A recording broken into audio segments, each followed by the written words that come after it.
তো আজকের ব্যাপারটাই হয়ে গেছে আলাদা। হয়েছে কি যে আজকে বাড়িতে অন্যদিন তো বাবা থাকে না, বাবা খাবার খায় না বা নেমন্তন্ন বাড়ি থাকে। আজকে ব্যাপারটা হয়েছে, আজকে দিদিও নেই বাড়িতে অ্যান্ড আমি শুধু একা, বাবাও নেই।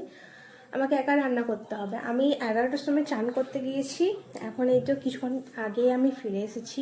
ভাত, ডাল আর পোস্তটা চাপিয়েছি। এখন দেখো কি কি রান্না করি, তোমাদেরকে দেখাই। ঠিক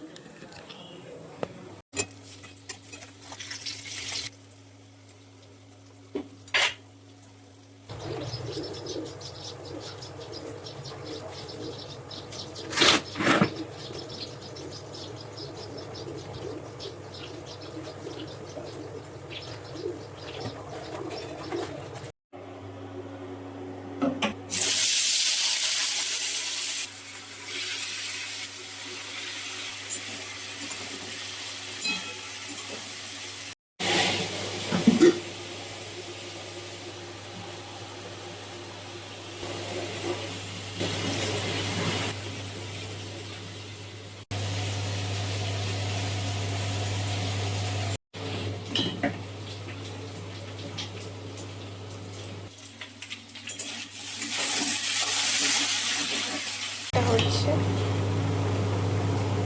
এটা আলু পোস্ত করবো। আলুগুলো ভাজছিলাম, তার মধ্যে মনে পড়লো ভিডিওটা আমি স্টার্টিং করিনি এখনো। আলুগুলো পড়ে গেছে, জল দিয়ে এবার সিদ্ধ হতে দিয়ে দেবো।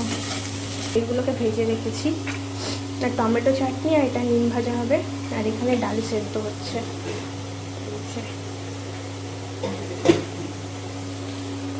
এটাতে জল দিয়ে দিই।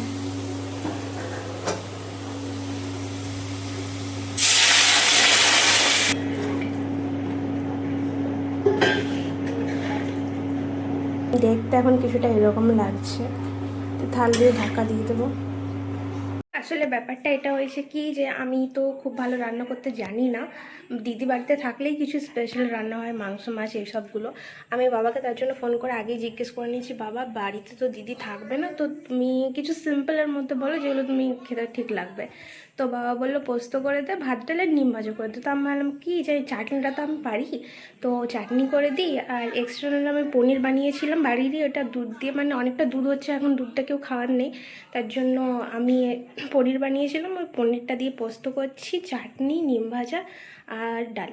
ডালটা কম্পালসারি, মানে আমি ভেবেছিলাম কি করবো না, বাট ভাবলাম কি যে যদি না বাবা খেতে পারে তার জন্য ডালটাও করছি।